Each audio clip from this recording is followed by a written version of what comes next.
But yeah, man, welcome back to the Snake Trap Sessions. I am so excited to be back.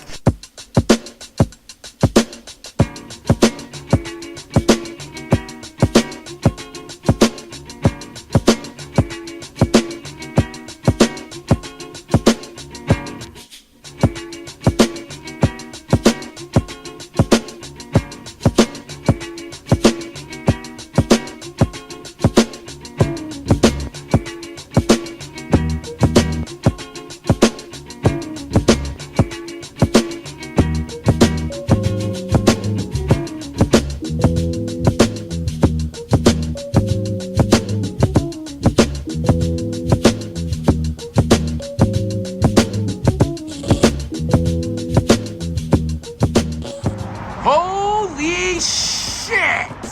What is good, everybody? It's your boy MJ up in Reptarium, back at my boy Brian's place yet again. We are gonna do a tour, but we're gonna do this a little bit more VIP style. But now there's so much going on, VIP status, that I feel like you guys need to get excited for. Podcast room, there are multiple species rooms that are being worked on right now. So much stuff that a lot of people don't even know about here at the Reptarium. Your boy is super VIP status, and I got keys to every single room, every single cage, everything that's dope at the Reptarium, your boy has full access to. Brian Barczyk keys around my neck.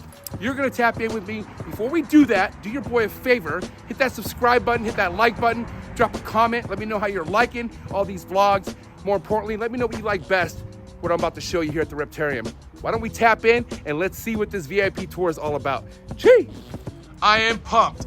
Let's go. Oh, wait a minute. Front entrance for degenerates. I'm not a degenerate. This entire tour is VIP. We do not walk in through the front, ever. We got special access into the Reptarium, and that's through the back. All right, so here we are, the back entrance to the Reptarium, which, guys, are you kidding me? Think I'm gonna do a vlog without at least showing you the main part of the Reptarium? It's gonna happen. But before we do all that, let's go look at the behind the scenes of the Reptarium. The podcast room. Damn. Now this used to look a lot different. If any of you been down here before, prior, you guys would know that this never used to look like this. This is completely new and different. Brian does have a lot of people who comes and visit him, especially after Tinley and shows like that. So he created a room for people to come hang out at, to check out the podcasts that go down. This is just such an amazing idea. Super heavy goals. Look at this fly river turtle. This is Ike. And then Mike's down there, Ike and Mike. Hi, Ike, how you doing? What a life. Really, really amazing species. I really want these someday, I'm not even joking. Acquire a big tank, and this is a temporary tank. Brian's actually getting these out of here near future, so this will be in a really, really awesome, at least a 500-gallon tank, something really, really big. For that, I can't wait to show you the updates on these two fly river turtles named Mike and Ike. We have James Tomsky's office. If you guys know Jay Tomsky, he is Brian's video editor, his right-hand man. To my boy Jay, he's somebody who inspires me fully when it comes to the video work and all the YouTube work. Jay is somebody I feel like is a great team member with Brian. This is where Jay handles all the podcasts on his end. And yeah, man, it's really, really players. You guys can see through windows into the podcast room, and we'll go inside the podcast room. It's where I get to set up my stuff. It's pretty awesome. Oh, you guys want to see something legendary? This right here, if you know, you know. This is from my very first visit here to the Reptarium when I did my first podcast with Brian. And I had a pretty gnarly surgery, which required me at that time to travel with something like this so I could sit down. What a time. We're still having that, Brian. That's legend. Don't ask questions, all right? You guys don't need to just put it to your mind on what happened. But so, checking in. And then here is the podcast room. This is an iconic room. So many amazing conversations with Brian Cusco, Noah, you name it, man, Jay, all in this room. Just to be in this room is so amazing again. I love it. One day I will have a room like this, mark my words. Heavy goals, something professional like this at some point in my podcast career. When you open this door,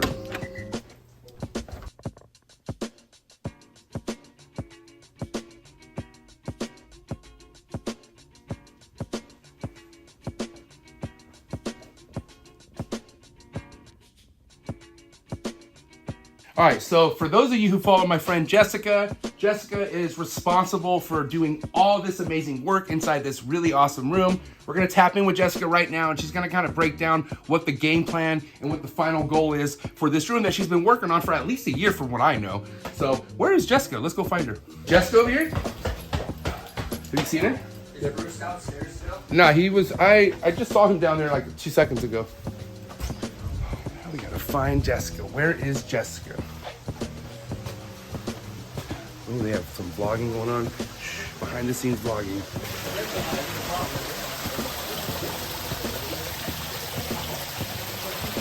Jay Tomsky at work right here. Oh my God, you're catching me in. Shout out to my boy Jay right here. Let's find Jessica. Hi Jessica, where are we going? I'm going to my new Caledonia. This is a special room. Yeah. All right, so I kind of already busted in here and you weren't in here, so sorry. But this is beautiful because I seen this room when it was literally from scratch. Like literally not even this flooring was in here yet. It's so different now, doesn't it? Well, I'm just saying props to you because listen, your vision that you told me what this was gonna be is now in real life. Okay, so we decided we kind of wanted to display our new Caledonia collection. Originally, it was just all gonna be tubs in here. But Brian was like, why don't we just make it nice like the Reptarium? So I was like, yeah, let's do it. And then I also decided, well, let's go ahead and do bioactive too, because it just looks better. So this is just a private VIP type room, right? Yep, it's just for my tours. Brian brings his tours in here too, though. It's just private for me. I like to come down here by myself and just eat lunch or, you know, hang out with these guys. What's the best way to game up your knowledge on bioactive if you're really wanting to go that route without, you know, killing an animal? I want to ease into it. I kind of have these guys set up semi-bioactive. Actually be full bioactive. I don't have isopods or like cleanup crew in here yet, and everything's in pot. So I can just take it out and then, you know, maintenance it. clean it. Yeah. Right. There's Look at that. one. I didn't even There's see a pair him. in here. The other one's probably hiding up under the cork bark or something. It's all geckos. It's different species. I do have a couple Madagascar species in here. I've got a day gecko and a leaf-tail gecko. Oh, and then the cave geckos. Everything else is New Caledonia, though. How often are you in this room? Is this an everyday type of thing where you're in this room as long as you have work, or how's it? Yeah, so I don't have sprayers on everything just because we wanted to eliminate the possibility of overwatering and like spillage onto the floor. So I hand water everything every day. So I've got to come in here at least once a day, spray everything down really good, water plants, and then every other day I do feeding in here. I like that you mentioned that because I mean, as much as it would be cool to have like a whole rain system going on, it's easy that one of those things could flood out in an enclosure or do some damage. Get it really wet to where it's like, yeah, you know, it could cause a lot. Yeah. Right. So this, by you, yeah, it is more work, but it's obviously the safest way to go. Yeah. I enjoy it too. It's relaxing. Just Right. come through and spray everything really quick. It only takes like 30 minutes to spray everything. I've got 3 pairs of leashes in here, so all the big ones. The big ones. I definitely want one of these soon for sure. Can you kind of explain the temperament on something like this? I mean, I'm just very curious. So it's a little different between there's GTs, which are the Grand Terra locale, and then there's, you know, all the island locales, and most of the island ones tend to be a little bit flightier. Like, Okay. they want to get away from you. Right. But GTs like Big Bertha here tend to be really chill. Out with you, let you hold her. Big Bertha. No way. Full grown? She's probably about full grown. They can get bigger than her. And males get bigger than females? Or how's that work? I think with them, they're not super sexually dimorphic. Females might be a little bit smaller, but not too much. How long have you been working with stuff like that for? So I didn't ever start working with lychees until I didn't even know what a lychee was until I started working for Brian. Respect. My first Tinley show, actually. I was vending with Brian and I saw one. I was like, what the heck is this thing? It's so crazy looking. Maybe 5 years now I've been working with them here at BHB. But yeah, they're amazing. I'm still learning about their like morphs and locales and stuff though. There's a lot of technical stuff with them. Who's somebody that you've gotten the most mentorship since working here? And somebody that's really helped you grasp what it is that you know of all these amazing gecko species that you had no clue about? Before I started working here, I've been keeping reptiles like just as a hobby since I was a teenager. Actually, since before that, I've had like lizards and frogs and stuff when I was really little. Like Brian, I would say probably has been my biggest mentor in general with, you know, all of the reptiles. But I've always had an interest in geckos, and So I've always just, you know, when I see something new, I want to learn about it. Well, Jessica, where can people follow you at? What's the best way to people follow you on Instagram and all I'm that? mostly on Instagram. I have a Facebook, but I'm never on there, so don't try and follow me on there. Respect. Hooks and things. Hooks in the letter N, things. Okay, well, I'm gonna put that in the description below. Thank you so much. I appreciate you for showing me and the viewers, all my trappers, your amazing work. So I'm back in the main part of the Reptarium. I guess I can show you guys some stuff. Let's look at some cool stuff, maybe pull out some cool stuff, maybe find Bruce Saunders and have him dip into some cool stuff. And Beetlejuice basking. Oh, it's my boy. We're definitely gonna look at my boy Beetlejuice today. Beetlejuice. I think they're still vlogging, so I gotta keep it quiet. Look at these American alligators that are just red. Good old Ben and Jerry. How you been, Ben? How you been, Jerry? Two-headed king snake.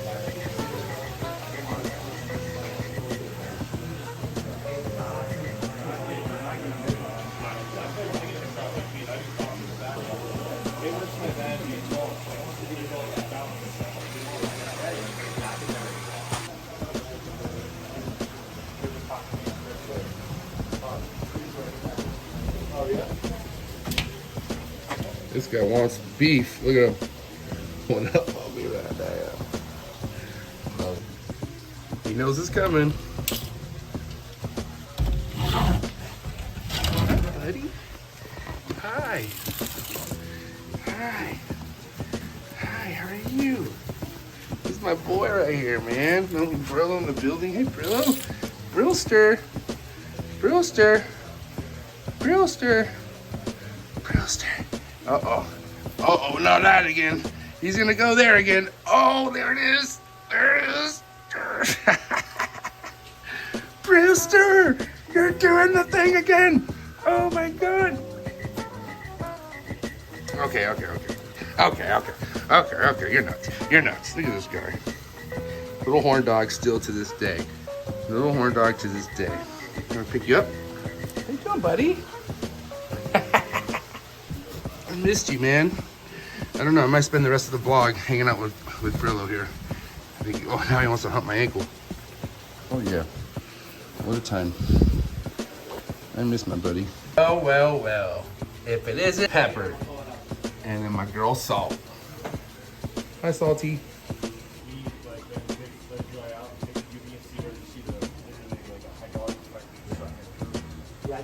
Holy shit, look who I found. Bruce motherfucking Sanders. What's up, baby? Don't leave me hanging like that. I look really bad right now. Look at, man, I'm very excited.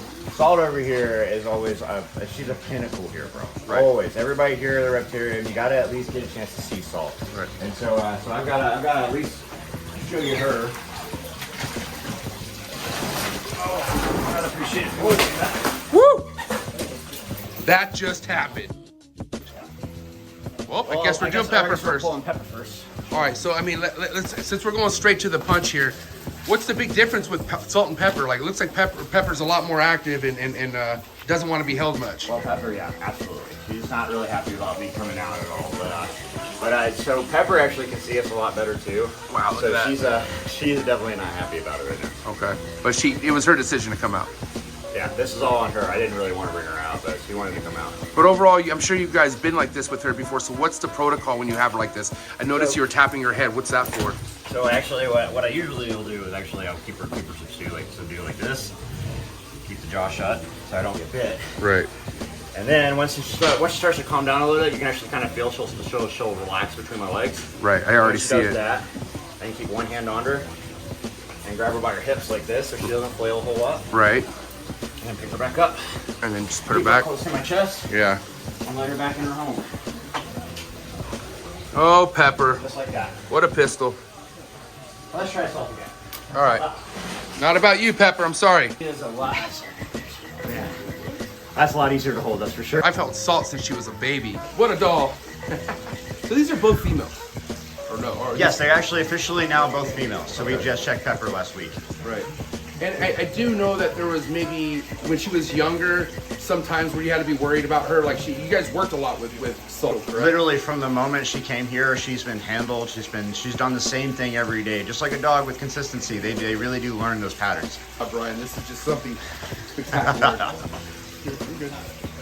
You're okay, Salt. You're one good, with girl. the animal. You're good, girl. You're good. put her back? Yeah, absolutely. Go ahead, put her right back in. Like a pro. So here we have the Bell's Phase Lace Monitor, Beetlejuice. He was pretty little, right? I mean, Oh yeah, absolutely. look how gorgeous he is, man. Unbelievable. And if I'm mistaken, this is from Don Church, or who's this? Yeah, actually, I think so. If I remember, Okay. if I'm not mistaken myself, I'm terrible at remembering who we get our animals from generally, but like Right. they get here and I immediately fall in love with them. Especially Right. this guy. At a point now where like he sees that door open and he's immediately meeting me at the front. Like, hey, what's going on? Is this food time? Is this about to be a lot of fun? And a lot of times, even when I'm pulling him out, he's actually pretty accepting of it. I mean, like right now, he's not too freaked out. He'd just rather be inside of his home. That's all. You know, so sometimes I'm sure you come want to handle him. He might think that there is food around. Yeah, and he's nipped me a few times. Actually, I had gotten me on the ear one time and it blew out one of my gauges, so I had to resize it. So was this like a quick little tug or what? Yeah, he grabbed him thinking it was chicken and actually tugged it pretty hard. He almost split the ear from fully. Now, was that because you were feeding him and that's what was Yes. going on? Like, I guess it was more my mistake than his. Because, like, I should, like, especially when you're feeding him, it's always something you need to be absolutely cognizant of. You don't really want to sit there and be putting your fingers around an animal especially when you smell like chicken. Right. And when I had him, I was actually feeding him up my arm, and he was going up my shoulder. And where he was sitting right here, I had stopped feeding him, and he looked up at my ear hole, thought I was a piece of chicken, and grabbed it. Do you clip his nails or do you not clip his I nails? do not clip his Okay, nails. respect. Respect. His is all exactly how he's meant to have them. Do you prefer it that way? I prefer it that way because he's more of an arboreal animal. Now with like Fritz, like Right. Elvis, I do clip his nails, but I clip it to He's my so big and grounded. yeah, You know what I and, mean? and I clip it to my tolerance, right? Right. So I don't actually clip them to where like I make other people feel good about holding them. I just clip it to where I'm not walking around with gashes all over me. Right. Here, trade you.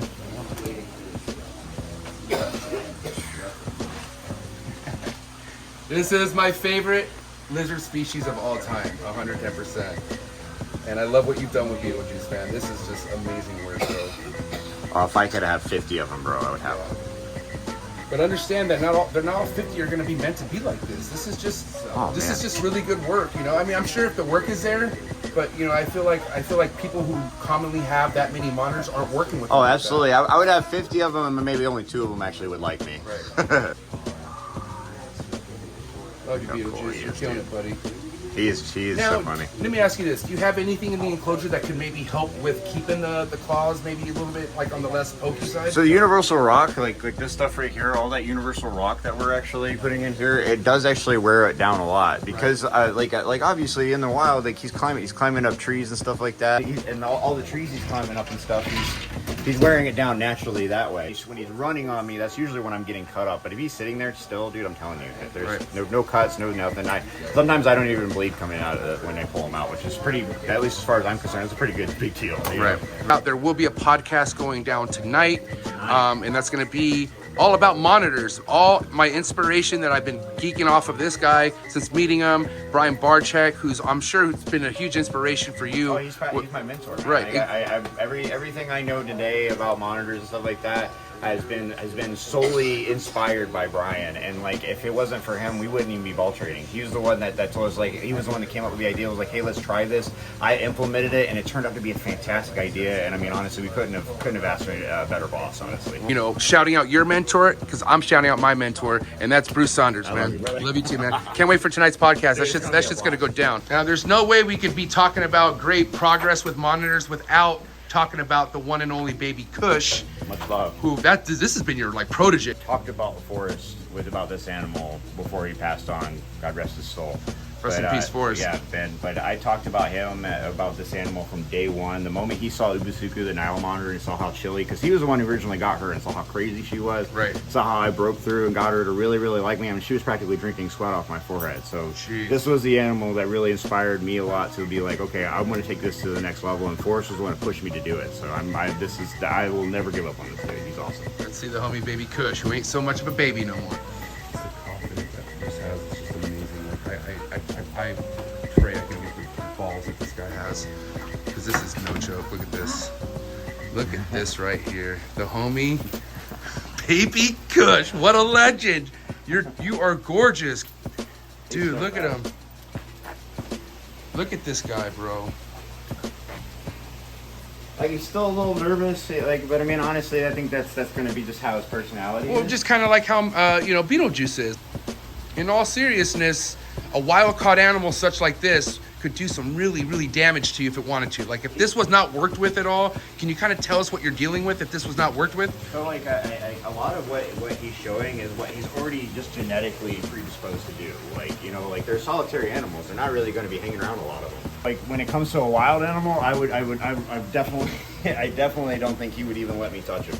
This is so weird to be able to touch this crazy of an animal or put him on top of my head like that. I don't want to give people too much information because we are going to drop a heavy podcast, but what is one of the first moves you did that set you in the right step of success when you first got this animal and he was a lot of work, wanted nothing to do with nobody, running away? So what were you doing? Like what were some of the introduction practices you were starting to do with him? You guys will laugh at this, but actually nothing. All I did was I opened up the cage, I sat inside the cage with him, and I didn't touch him. I didn't come to his side. I waited for him to come to me. And over time, he started getting to this point where he was curious. He was coming to check out my feet, my legs, and it was just eventually he would crawl on me. And I was just like, okay, well, what if I try to approach him now? And eventually, I got to a point where I was able to start touching him, and I just kind of escalated it little by little. Like what I essentially did was once I was able to put my hand under his chest like this, I would lift a little bit, and he would back away. He'd freak out a little bit, but I would do that so consistently where he got used to me doing that lift. And eventually, I could just lift him up. Yeah, so he is a tree dragon for all intents and purposes. And, right. And when they're up high, I mean, he feels more secure. This is where if he's trying to escape danger, this is where he's going to go, is up high. All right, guys, I do have to start getting ready for this podcast soon. Sound checks are calling, but before we do, we are going to visit one more of my favorite animals, if not my favorite animal. It's one of my dreamiest animals. Anyone could possibly own it, I feel like, in my opinion. We're gonna tap into my boy Drogo. Let's go say it to my boy Drogo. Damn, Gen Z in the building. First time at the Reptarium. All right, what do you think, honestly? I'm blown. This is like a dream come true for me. Yeah. I've always wanted this many reptiles, and once Brian built the Reptarium, man, I couldn't believe it. I wanted to get here, and it's been too long since we've heard of it and haven't been here. So I'm excited to be here finally. Especially for people who've been geeking out over reptiles part of your entire lives, right? Yeah, basically my entire life. And this is like the mecca. That's like Disneyland for reptiles. What's your favorite thing so far? So my favorite animal is a sloth. So I'm picking the non-reptile at the. But reptile-wise, I think I like Perdita. Was you ready to go see Drogo? I'm ready to go see. All right, hell yeah. What's up, Boner? Crazy day, man. Oh, what a day, huh? What a crazy day. Let's go in. See what Drogo's doing. Drogo. Hey, buddy boy.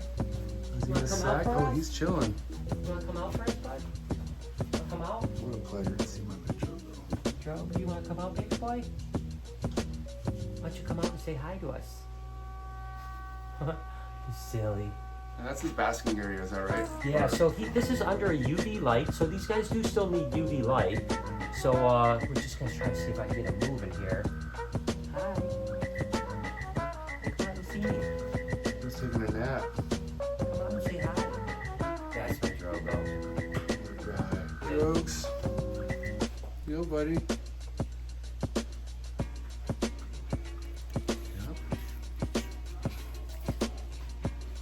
What would peanut butter do to him? I'm just curious.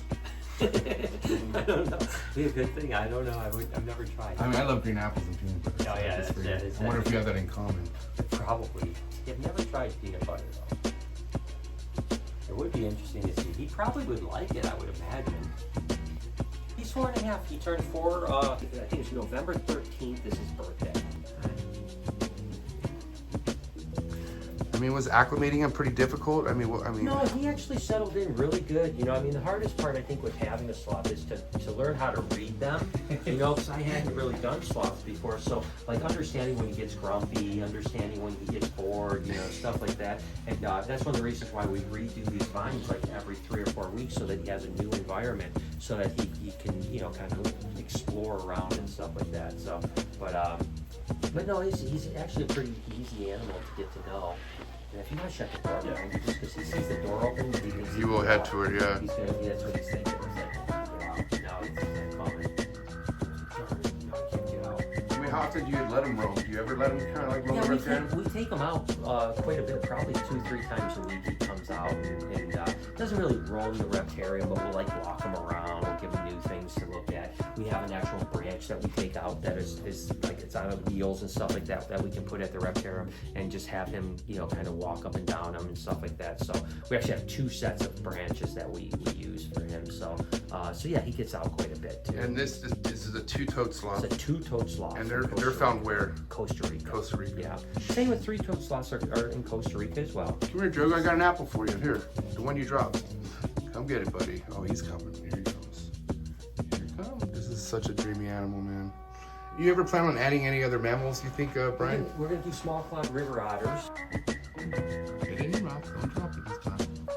There it is. Attaboy. And that'll probably be it for mammals until if we do the last expansion, which is what we're talking about, we'll do penguins. So that'll be the last of the mammals. You're such a character, Drogo, I must say. Alrighty guys, that's a wrap here at the Reptarium. I hope you guys enjoyed the little behind the scenes VIP access. Reasons why you should come to Utica, Michigan to visit the Reptarium, because every time I come, there's something new, there's something amazing. So if you haven't been here yet, jump on this. Telling you right now, you're not gonna regret it, especially if you go to Tinley. Make it a priority to come here after Tinley for at least one day. My boy Brian Barczyk and his whole entire crew, killing it, slaying the game. Shout out to my boy Brian, shout out to Bruce, shout out to Jay, shout out to Lori, shout out to the whole entire Reptarium family. Thank you so much for the motivation. Thank you much for the inspiration. And to all my viewers out there, shout out to you guys. If you are new to this channel, please don't forget to hit that subscribe button, hit that like button, drop a comment, let me know what you like the best, and be ready next week for another Snake Trap Sessions vlog. And I'm out. Chee!